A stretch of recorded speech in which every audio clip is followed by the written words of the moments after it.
Global Times, 2nd of February 2023, is the primary international relations philosophy win-lose or zero-sum? China and Papua New Guinea. Is the primary international relations philosophy win-lose or zero-sum? Westerners would claim that the world operates on a zero-sum basis. The I win, you lose, or win-lose mindset has a long history in Western culture. Consider the chosen people theory, according to which God has chosen one group while the others are destined for torment. This is how the West handled the rest of the world throughout 500 years of Western imperialism and colonialism before China arrived. In my opinion, the West is outnumbered on this issue. Western nations only make up a small fraction of the world's population, and as a result, their win-lose mentality is also uncommon. This brings up the concept of win-win, which is central to Chinese foreign policy. We all know that win-lose derives from the long-standing master-slave relationship in Chinese culture. So, paradoxically, two mindsets compete on the global stage. It appears that Communist China and the West are at odds, but we must wonder if other nations also have win-win policies. And how do they respond to the win-win philosophy of the West?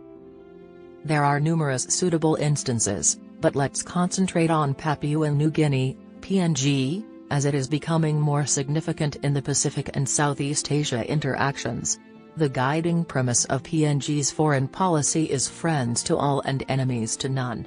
PNG is not alone in having this strategy, the Solomon Islands and other Pacific nations also do.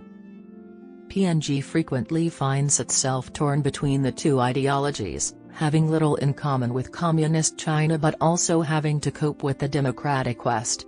Let's look at PNG-China relations and PNG-Australia relations to see how.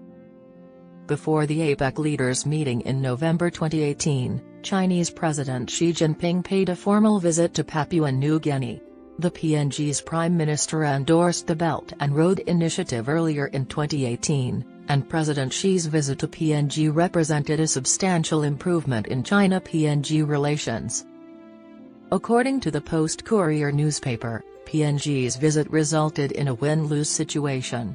The publication emphasized Xi's smart parting message, which stated that since China should have more significant influence over their development route of choice, we shouldn't expect one development model to fit all developing countries.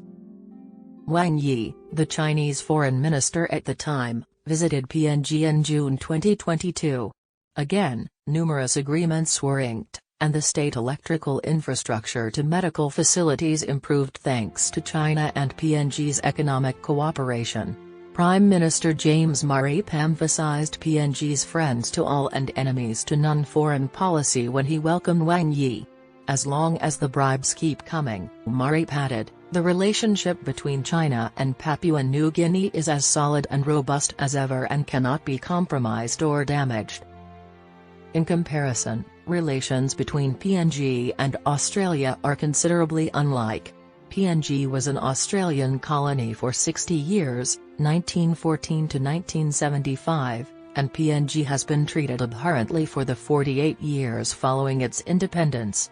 As one reads the PNG newspaper articles, a long list of complaints emerges. The Australian government's bans on PNG agricultural products and the issuance of visas to PNG nationals, the lack of recognition for the support given by PNG soldiers and villagers to Australian troops during the war against Japan. China is implementing the same rules.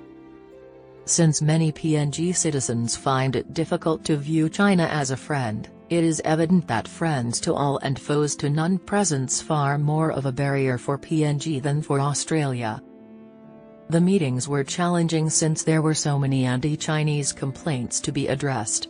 As a result, Anthony Albanese, the Chinese Prime Minister, found it difficult to visit Papua New Guinea in January 2023. Following the discussions, there was a lot of feel-good language about friendship at the joint news conference. However, observers pointed out that PNG prioritized economic development while Australia focused on a delayed security arrangement. Our most immediate need is to rebuild our economy, feed ourselves, and live calm, secure lives, a PNG newspaper remarked. China is currently giving out cash, albeit charging a hefty interest rate. The Australian media attempted to portray Albanese's visit as zero-sum. Nevertheless, what does the security agreement signify for PNG-China ties? Was the question posed to Mareep at the news briefing. These issues were not before us, Mareep retorted. According to him, the partnership between PNG and China is still intact. There was no need to include China or any other nation into the picture regarding Australia because the relationship is especially unique. In other words, we will uniquely approach each nation. What should be done regarding Western nations like Australia and its zero-sum mentality? Because of its strong cultural roots, it will take many lessons to unlearn this detrimental mindset. However, perhaps they should spend more time in PNG and other Pacific nations to better understand the concepts of friends to all and foes to none and win-win. If Australia is willing to give money to PNG, even at a high interest rate, China will be exposed as a shag-like lender.